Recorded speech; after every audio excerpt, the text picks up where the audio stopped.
Hello. We just finished a meeting of our federal congressional delegation with our federal partners and state partners in regards to the catastrophic loss of the Francis Scott Key Bridge.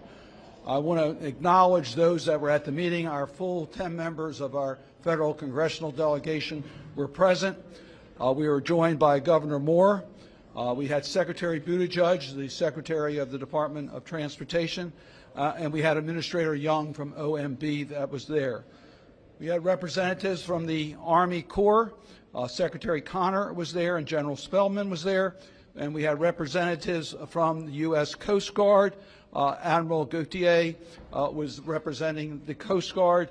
And we had Paul Wiedefeld, the Secretary of the Maryland Department of Transportation. It was a bipartisan group, and I believe you'll find that there's going to be bipartisan support to do everything we need to carry out President Biden's commitment to make sure the federal government's there to do everything as necessary in regards to the catastrophic loss of the Francis Scott Key Bridge, including opening the harbor and the channel, as well as the replacement of the bridge. And I also always want to acknowledge the extraordinary work of our first responders who saved lives. We tragically lost 6 souls. Our hearts and prayers and thoughts are with them, as well as the support systems that we have developed to help those families. We recognize that many lives were saved because of the quick response from the first responders. President Biden has made it clear and has delivered on the commitment that the personnel and resources of the federal government will be there, have been there from day one to get the job done as quickly as possible, and we are extremely thankful. We got an update in regards to the opening of the channel.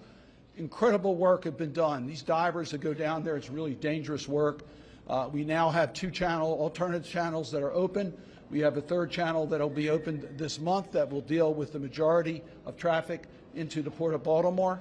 And by the end of May, we hope to have the entire channel reopened.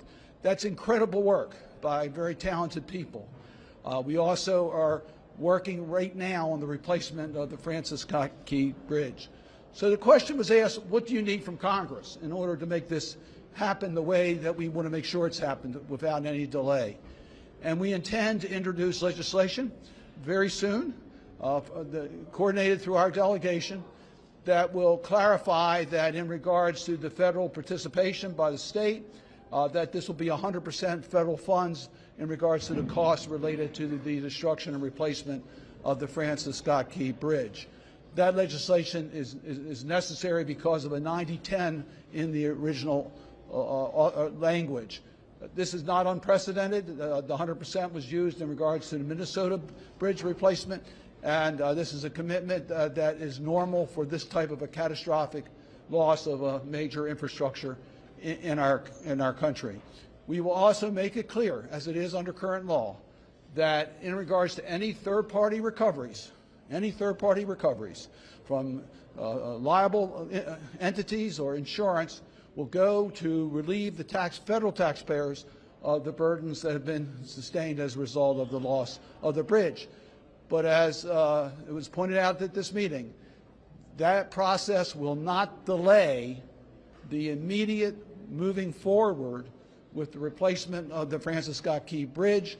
We will not delay until liability is established, but once liability is established and funds are received, it will go towards the taxpayers. I've said this often, the Unified Command has been unbelievably effective in bringing all of us together to be able to respond the way that we have. The leader of our state of Maryland has made that his priority. It's ever since the bridge came down, he's been there every single day, making sure that our state agencies are working in conjunction with our federal partners so that we can get the job done on behalf of those that are affected by the bridge that have come down, the families of the victims, as well as making sure the channel is opened as quickly as possible and the bridge is replaced. So I'm very proud of the leadership we have in the state of Maryland, and it's now